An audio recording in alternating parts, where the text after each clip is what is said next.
¿Ya empezamos? Sí, doctor. Gracias. Ya, buenas tardes.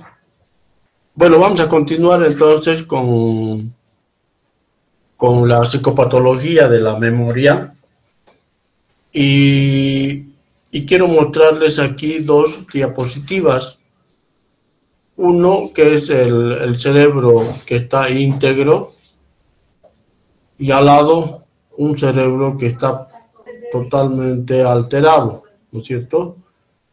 El cerebro del lado izquierdo es un cerebro normal y el otro cerebro es un cerebro con una atrofia de la corteza cerebral que se presenta en la enfermedad de Alzheimer. Fíjense la diferencia del cerebro normal en el lado derecho a través del corte y en el lado izquierdo parece algo carcomido. Esta es la enfermedad de Alzheimer, donde existe una pérdida de todo lo que es la corteza cerebral. Es por esto que ahí se generan los problemas serios del olvido. Entonces, el olvido, que es la característica de este tipo de enfermedades, genera una serie de dificultades. ¿Y por qué se produce el olvido? Muchas cosas no traspasan la barrera de los sentidos y son superfluas, inútiles, irrelevantes y repetitivas.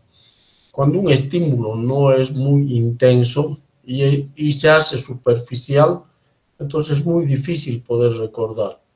Un estímulo intenso, ¿no?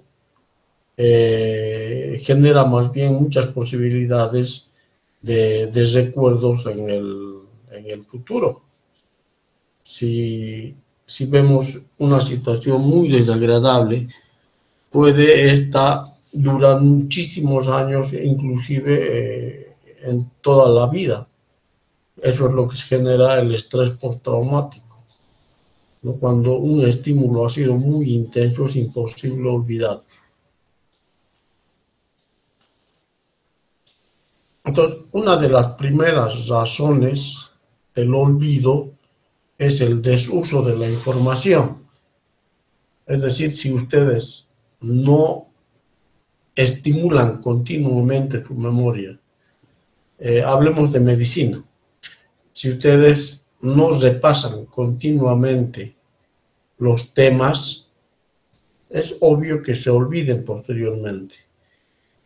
¿Qué es lo que van a recordar a lo largo de la carrera? Lo que más han repetido. Por tanto, repetir implica un proceso también de aprendizaje, pero también implica recuerdos mucho más intensos. Aquello que no se refuerza y que se ha codificado de modo poco significativo deja una huella débil en la memoria y tiende a desaparecer. Ejemplos, muchos de los contenidos que nos aprendemos de cara a los exámenes. Cuando repetimos algo, entonces obviamente que nos vamos a acordar mucho mejor. Y qué mejor si logramos practicar un determinado aprendizaje, o sea, ir con la parte teórica y después hacer una cosa práctica relacionada con esta teoría que hemos aprendido, implica un refuerzo y eso significa que podemos recordar mejor.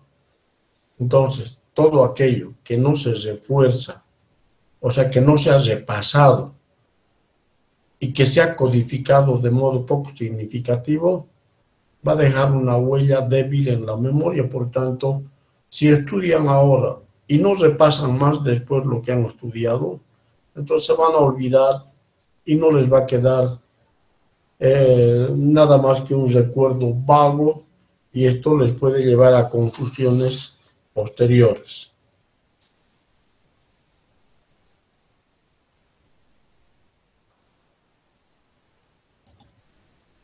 ¿Cuáles son las otras causas del olvido? Entre estas vamos a mencionar a las lesiones degenerativas del cerebro, como por ejemplo en la enfermedad de Alzheimer o el síndrome de Korsakoff, que se produce por una deficiencia de tiamina, ¿no? Esto es muy común en los desnutridos y sobre todo en aquellos alcohólicos en los que no se consume, no se absorbe la vitamina B1. Otra causa del olvido es la represión. Según la teoría freudiana, o sea, según la teoría psicoanalítica, a veces uno no quiere recordar, por eso reprime, es decir, es un olvido por evitar algo desagradable, ¿no? Por ejemplo, si a uno no le gusta una persona, entonces puede olvidar su nombre, ¿no? Si a uno no le interesa esa persona o no le gusta esa persona, entonces inclusive puede olvidar su aspecto, sus facies o inclusive su nombre, ¿no? Y esto ocurre también, entonces se llama la represión, o cuando es un recuerdo desagradable, puedes reprimir este recuerdo y evitar que se haga consciente. Esto es la explicación psicoanalítica del olvido, ¿no? Otras causas es la interferencia. Se produce cuando hay una competencia entre las experiencias que una persona vive, ¿no? Entonces, cuando pasan muchos acontecimientos en la misma persona, o cuando uno en el proceso de enseñanza, por ejemplo, aprendizaje, está escuchando noticias y al mismo tiempo está estudiando o escuchando música y estudiando, entonces hay una competencia entre estas experiencias y es muy frecuente que se olvide, ¿no? Hay una interferencia, ¿no? Si está escuchando noticias y está estudiando, entonces hay una interferencia y es muy probable que se olvide a ambos, ¿no? Esta interferencia puede ser interferencia proactiva. Una información aprendida dificulta un aprendizaje posterior. O sea, por ejemplo, cuando una persona recibe una información, es decir, es una información que le causa un aprendizaje, ¿no? Una información aprendida, ¿no? Posteriormente va a dificultar un aprendizaje posterior.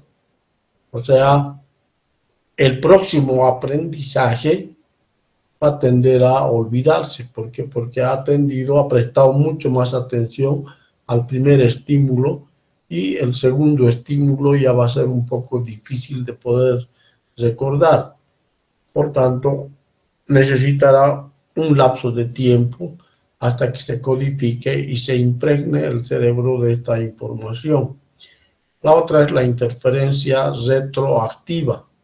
El aprendizaje reciente dificulta el recuerdo de algo aprendido anteriormente, ¿no?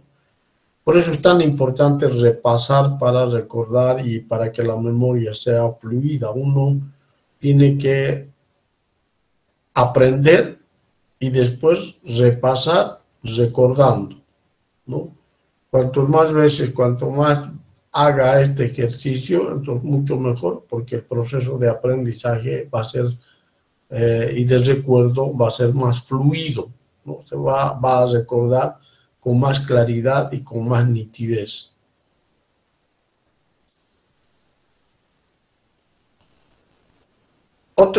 Otra causa del olvido es la falta de procesamiento.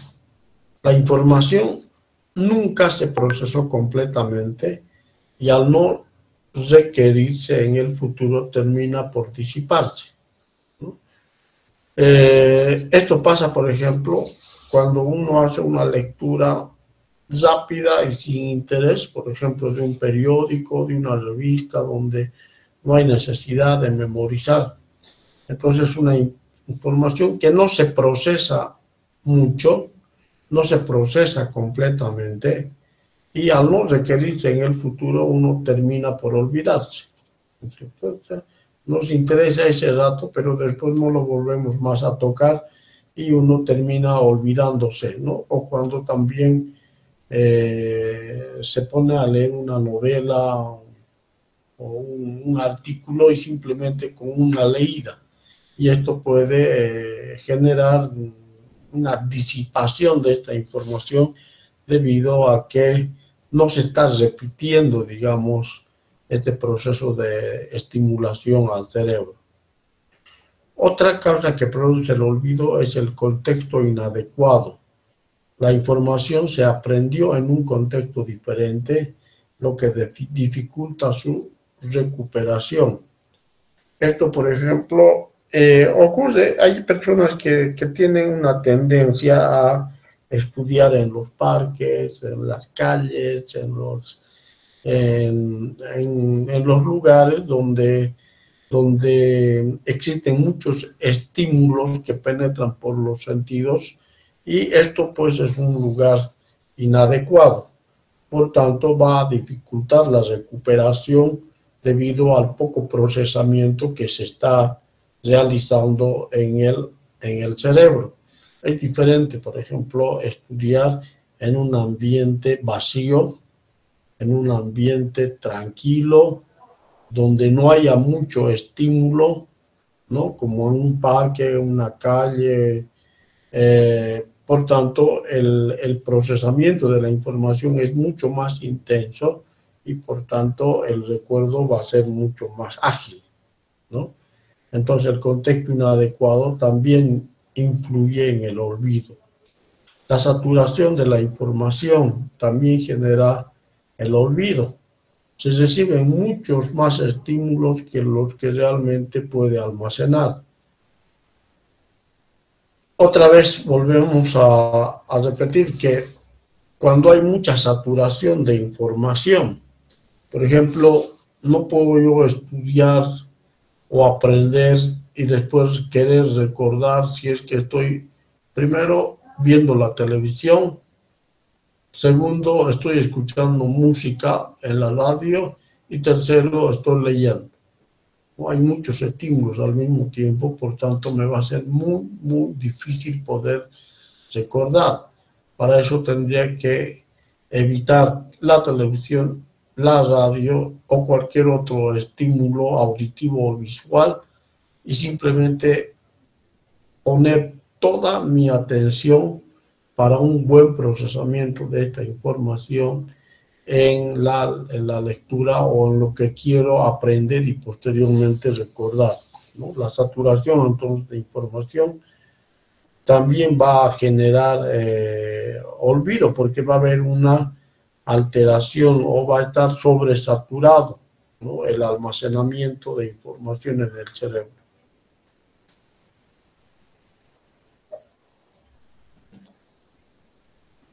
¿Cómo mejoramos entonces la memoria? ¿Cómo mejoro yo la memoria para no olvidarme? Uno, la atención.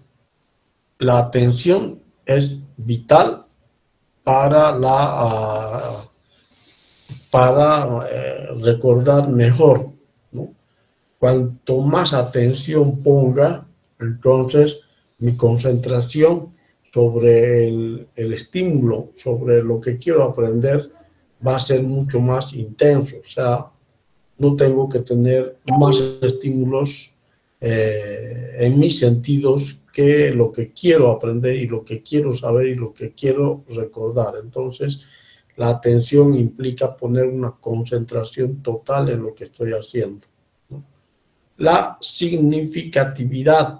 La significatividad se relaciona con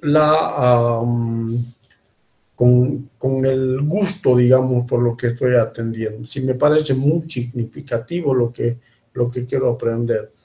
eh, uno aprende mejor lo que más le gusta, ¿no? Si me gusta, entonces le pongo más atención y aprendo más rápido. Entonces, para mí esto es muy significativo, ¿no?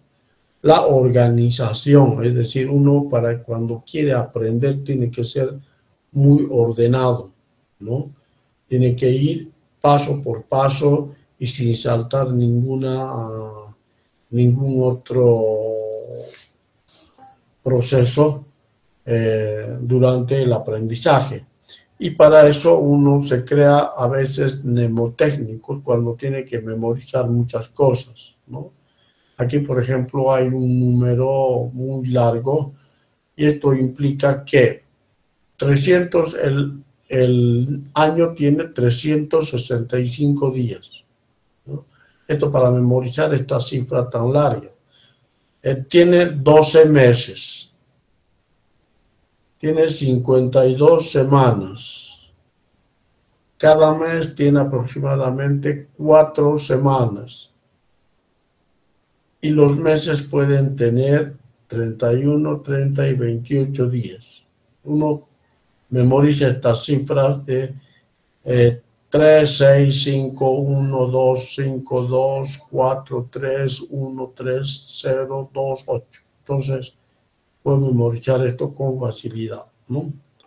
También uno puede mejorar la memoria asociando ciertos estímulos con algo conocido. Por ejemplo, yo quiero memorizar la forma de un mapa y qué tal si lo relaciono con algún objeto. Por ejemplo, el mapa de Italia parece una bota, entonces yo puedo relacionar este mapa con una bota y eso implica que se denomina un país que se llama Italia, un ejemplo. Entonces, las reglas mnemotécnicas sirven para asegurar la memorización, ¿no? Los métodos de los lugares. Asociar lo que se pretende recordar con un lugar o una ruta que recorremos habitualmente. Tienes que recordar represión, interferencia, saturación, procesamiento, lesión del contexto. ¿Qué son las amnesias? Hemos hablado hasta aquí del olvido. Ahora vamos a ver las amnesias. La amnesia es un trastorno del funcionamiento de la memoria, ¿no? Es esa incapacidad de conservar o de recuperar información almacenada con anterioridad. Ya puedo tener una amnesia lacunar, por ejemplo, es una amnesia en la que yo pierdo, digamos, ciertos acontecimientos pasados, ¿no? O sea, soy incapaz de recordar o de recuperar información de un evento anterior, ¿no? Ahora, las amnesias, esta incapacidad de conservar o recuperar información almacenada con anterioridad, puede ser una amnesia anterógrada y la amnesia retrógrada, ¿no? La amnesia anterógrada implica la dificultad de adquirir nuevos aprendizajes y de retener hechos ocurridos después de la iniciación de la amnesia. Entonces, en la amnesia anterógrada, yo no puedo aprender lo nuevo, lo que está pasando recientemente, ¿no? O no puedo aprender aquello que ha pasado después de que he presentado esta amnesia, ¿no? La memoria, la pérdida de la alteración de la memoria anterógrada. Entonces, la amnesia anterógrada es la dificultad para recordar hechos recientes, ¿no? Nuevos aprendizajes. Y la amnesia retrógrada es la dificultad para recordar o para recuperar hechos que precedieron al inicio de la amnesia. O sea, nos vamos a poner un límite, ¿no? La amnesia anterógrada, del momento en que apareció la amnesia adelante, no se puede recordar. En cambio, la retrógrada, del momento en que ha aparecido la amnesia hacia atrás, o sea, no se recuerdan hechos pasados, ¿no?, que han precedido a la amnesia. La amnesia anterógrada se presenta en el síndrome de Korsakoff. Sabemos que el síndrome de Korsakoff son dos patologías, uno es de Wernicke y el otro es de síndrome de Wernicke o encefalopatía, y el otro es el síndrome de Korsakoff.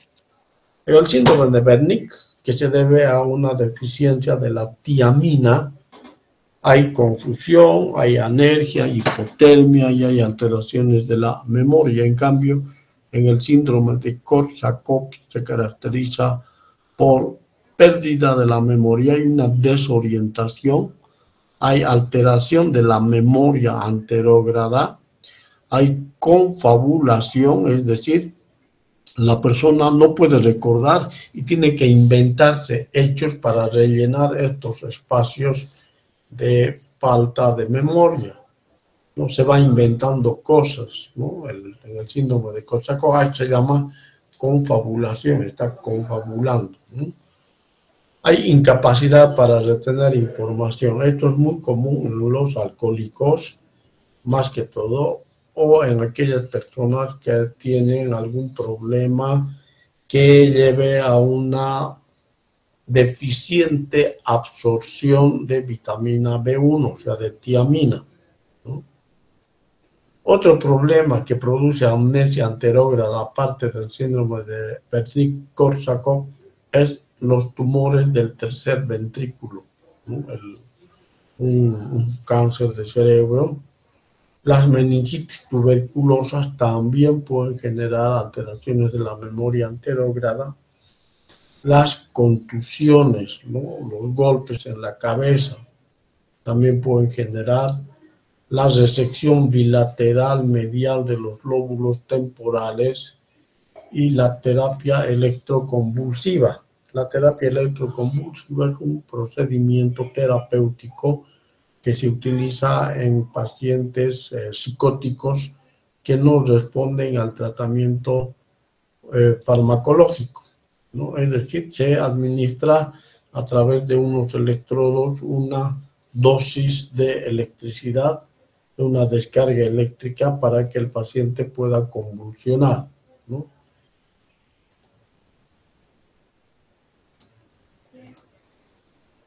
La amnesia retrógrada, ya hemos dicho que es la dificultad para recordar sucesos previos a la amnesia.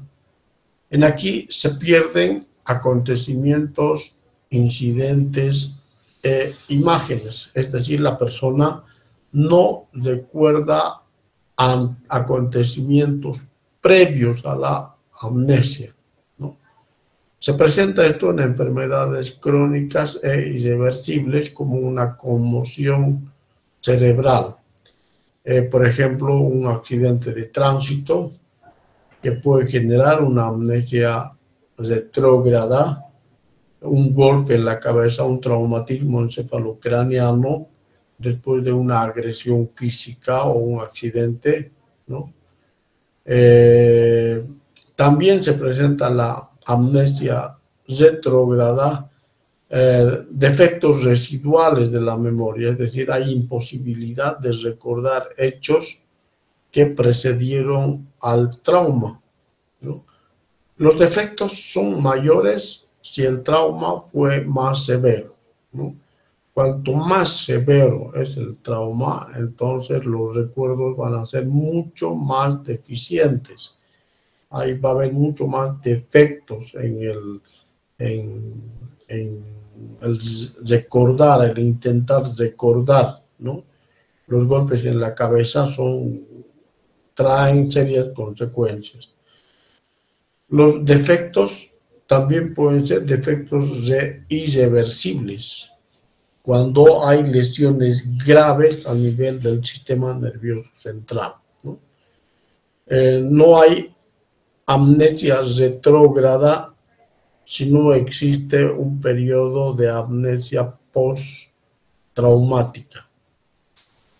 Entonces tiene que haber una pérdida de conciencia para que haya una amnesia retrógrada, ¿no? Entonces los traumatismos encefalocraneanos o los traumas en el cerebro van a generar amnesias de tipo amnesias retrógradas.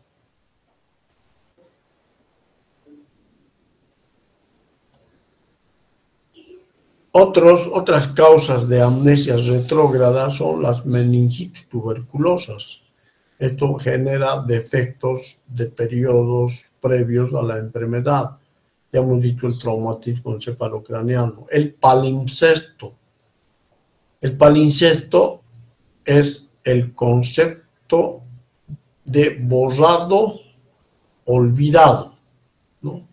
Y reescrito y recreado. Está relacionado con el alcoholismo, las lagunas mentales, blackout en inglés, sufridas por intoxicación etílica. Los palimpsestos alcohólicos pueden ser completos, con ausencia total de recuerdos, o pueden ser parciales, con recuerdos borrosos, extraños o reelaborados.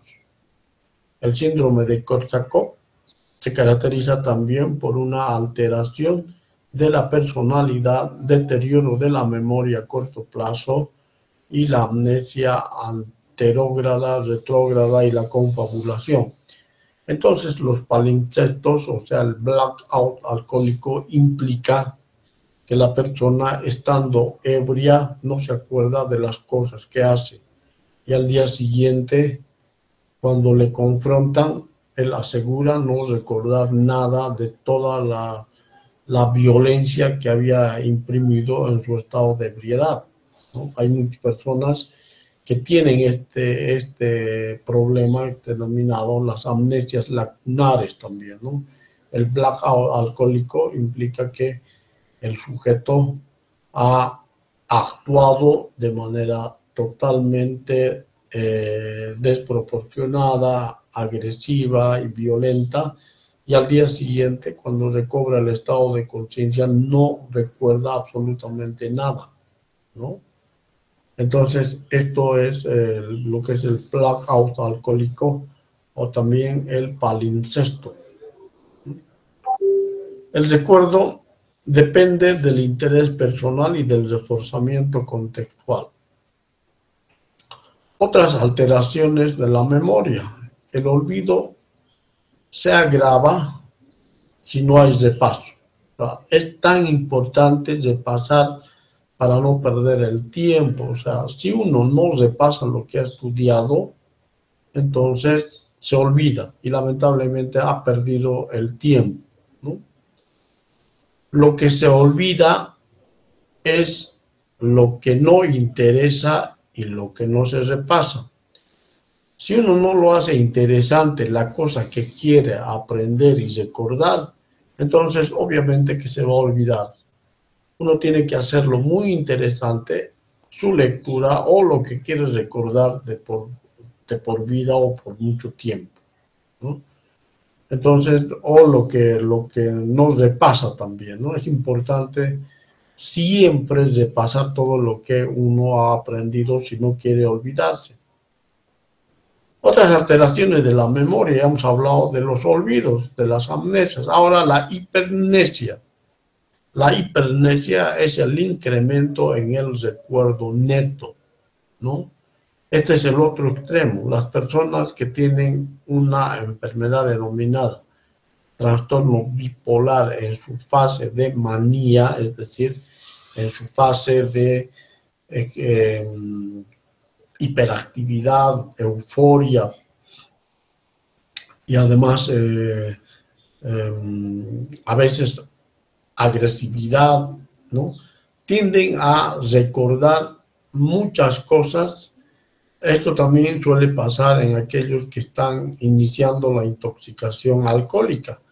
las personas que ya están un poco ebrias, entonces tienden a recordar muchas cosas y a hablar y hablar. Entonces, esto también se genera en este proceso, en este trastorno denominado la manía, ¿no? Que es una parte de la enfermedad maníaco-depresiva antes denominada o trastorno bipolar. La hipermnesia se presenta entonces en estos cuadros. La hipermnesia delirante se refiere a experiencias que sirven de base a la formación de un delirio, ¿no? Entonces, estas hipermnesias delirantes son recuerdos delirantes. Sabemos que las ideas delirantes son ideas falsas, irrebatibles, irrefutables, ¿no? Ilógicas, que están solo en la mente del paciente enfermo. Y estas hipermnesias delirantes se refieren a experiencias que sirven de base a la formación de un delirio. En cambio, la criptomnesia implica evocar un recuerdo y no poder reconocerlo. O sea, uno evoca un recuerdo, o sea, trae a su mente un recuerdo y después no lo reconoce. La criptomnesia.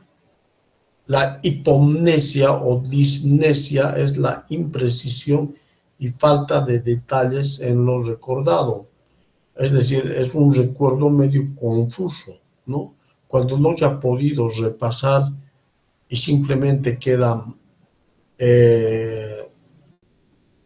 algo, digamos, de ese estímulo, entonces recuerda vagamente, y esto se llama hipomnesia o dismnesia, hay una imprecisión del recuerdo, ¿no?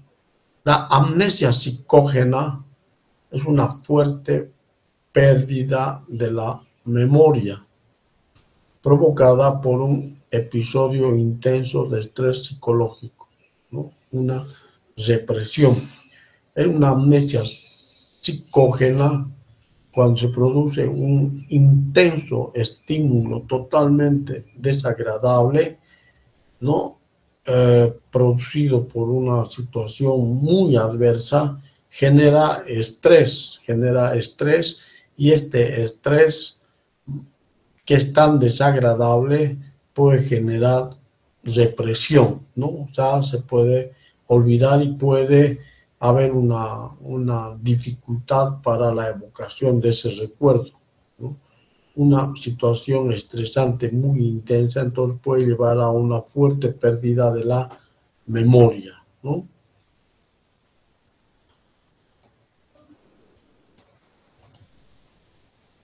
Otras alteraciones de la memoria.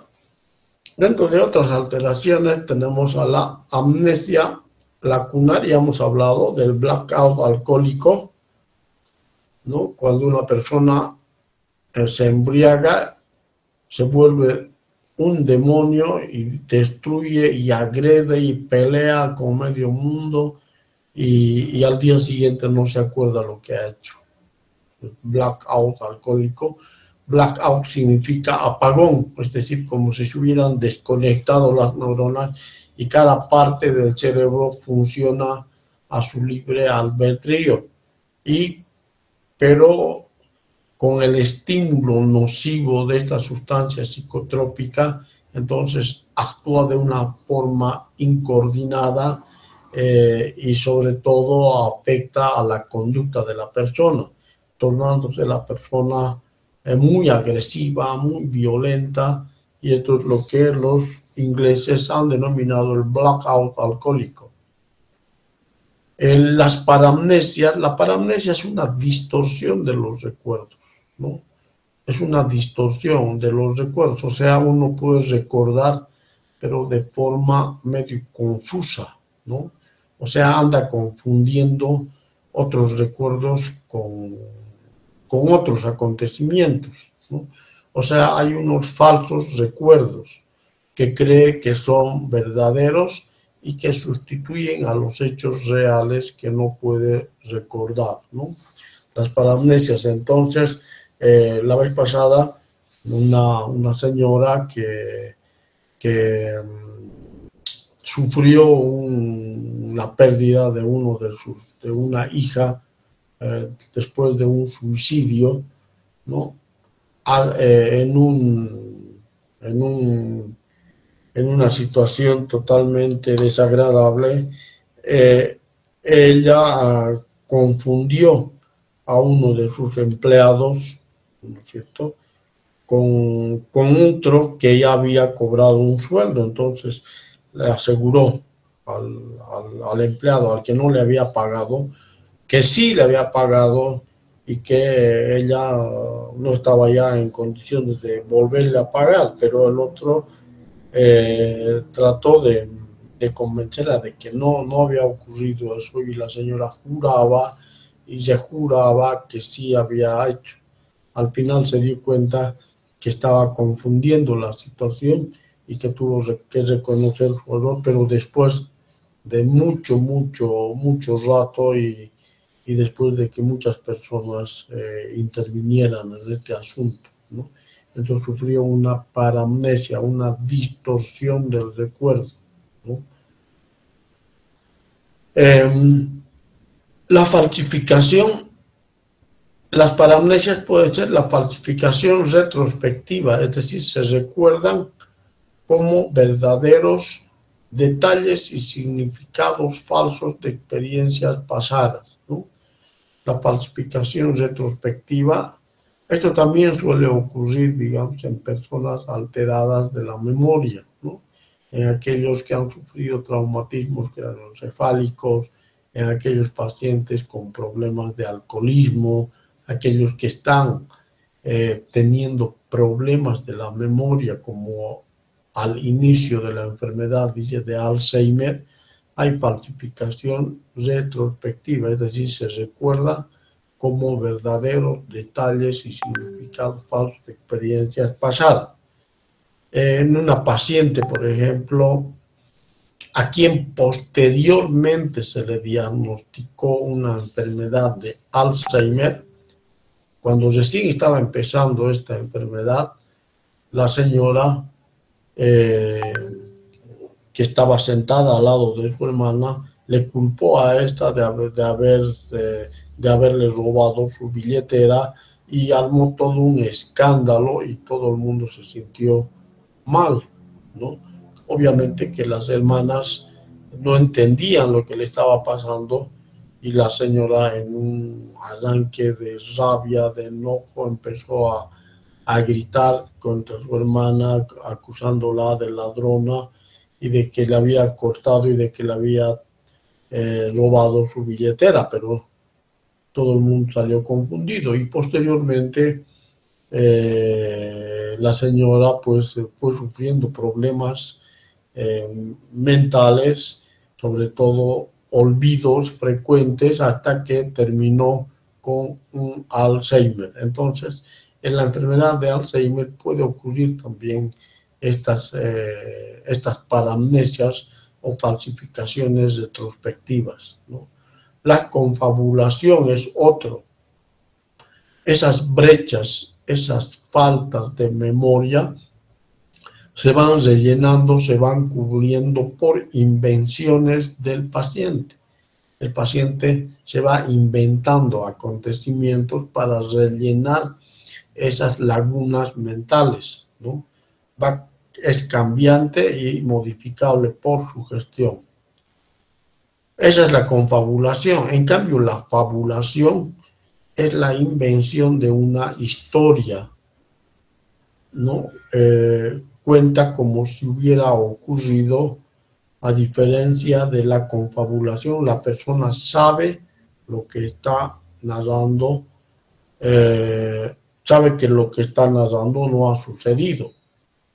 Hay una enfermedad que se denomina el síndrome de Mannhausen, ¿no? En el síndrome de Mannhausen era un varón alemán, ¿no?, que andaba, después de un viaje, que andaba contando a medio mundo que participó en la guerra entre Prusia y no sé qué otro país, y que se inventaba historias fantásticas de haber peleado en esta guerra, pero él jamás fue a una guerra y simplemente era para hacer creer que él era un héroe y que tenía muchas actitudes invencibles, ¿no?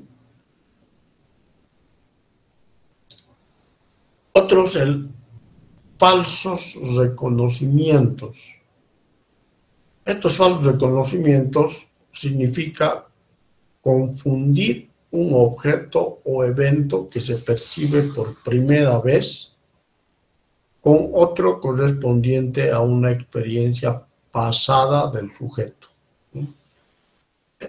Un falso reconocimiento implica una confusión de un determinado acontecimiento, ¿no? Esto es muy común sobre todo cuando se trata de personas, ¿no? Alguien que nunca ha visto lo ve como si ya lo hubiera visto antes, un falso reconocimiento, ¿no? Confunde este evento, confunde este objeto, ¿no? Que se percibe por primera vez. O sea, primera vez que lo estoy viendo, me está viendo y ya dice que me ha conocido y que conmigo ha estado hablando muchas veces, ¿no? Eso es lo que dicen algunas personas, es un falso reconocimiento, ¿no? Otro fenómeno, estos generalmente se presenta en las lesiones del lóbulo temporal, ¿no? El fenómeno de lo ya visto. El fenómeno de lo ya visto, nunca visto, es una impresión subjetiva de haber vivido antes una experiencia que en realidad es nueva, ¿no? El fenómeno de lo nunca visto es al revés, es la impresión subjetiva de no haber vivido antes una experiencia que debía ser familiar, porque se ha repetido en el pasado, ¿no? Esto se presenta entonces en las lesiones del lóbulo temporal, en la epilepsia del lóbulo temporal, el fenómeno de lo ya visto, déjà vu, y el fenómeno de lo nunca visto, ¿no?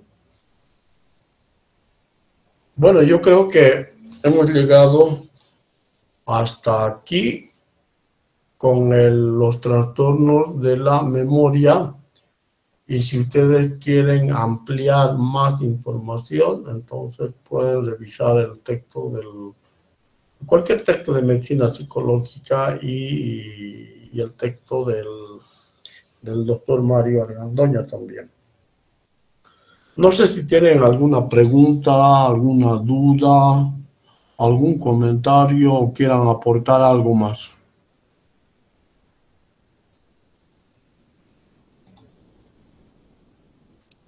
Doctor, una forma de darnos cuenta de que un paciente tiene confabulación de una historia podría ser pedirle que cuente la historia dos veces, así ver si hay algún cambio.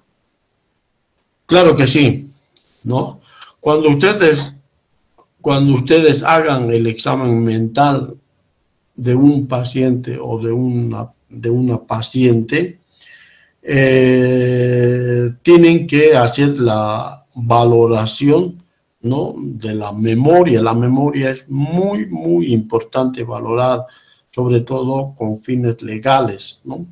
Hay personas que pueden tener una especie de lagunas, o sea, olvidos de ciertos acontecimientos que posteriormente estos pueden, dándose cuenta el paciente de que no está recordando, pueden estos ser rellenados por eventos que nunca han pasado, ¿no? O sea, se está inventando recuerdos. Esto es la confabulación. Y esto es muy común en los alcohólicos también, ¿no? También hay un cuadro que se llama la pseudología fantástica, es decir, hay personas que quieren impresionar y uno puede querer rellenar esta falta de recuerdos con acontecimientos que nunca han pasado. ¿no?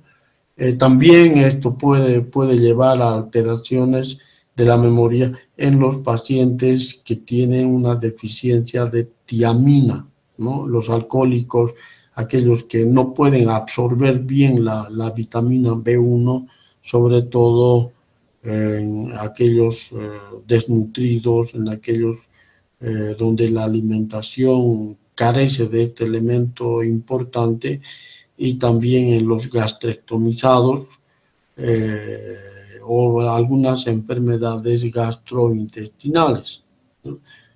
Pueden generar este tipo de alteraciones.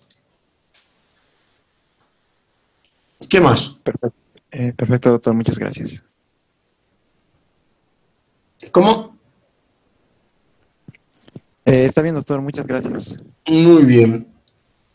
Mire, lo que yo les he recordado hace rato es lo que está escrito en la bibliografía, es decir, sobre la memoria.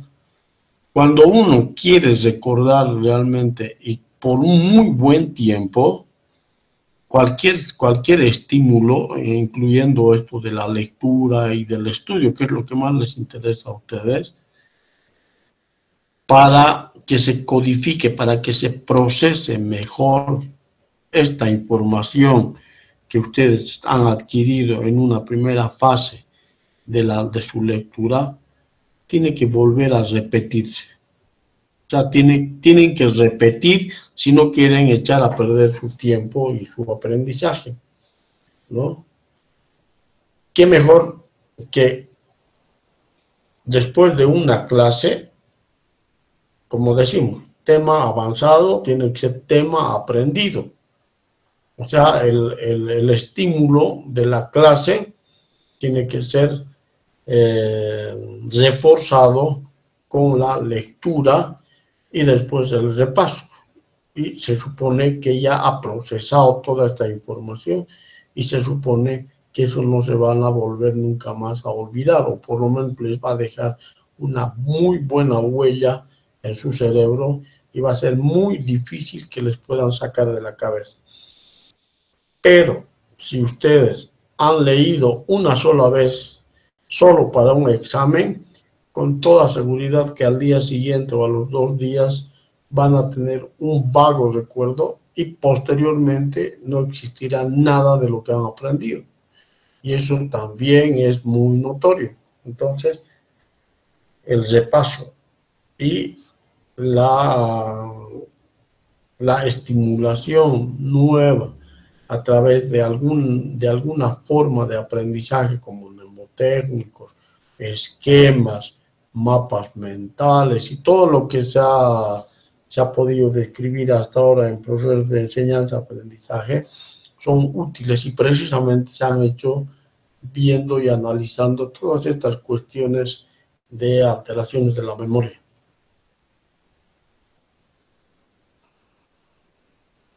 Bueno, ¿qué más? Entonces lo que vamos a hacer ahora es, le voy a pasar a Jael las diapositivas para que ustedes lo tengan, y si gustan ampliar la información, pues la lectura no les caería nada mal. ¿Listo?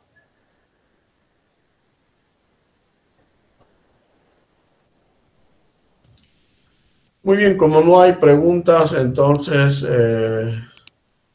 nos vemos en el examen conmigo, a no ser que me convoquen para otro tema.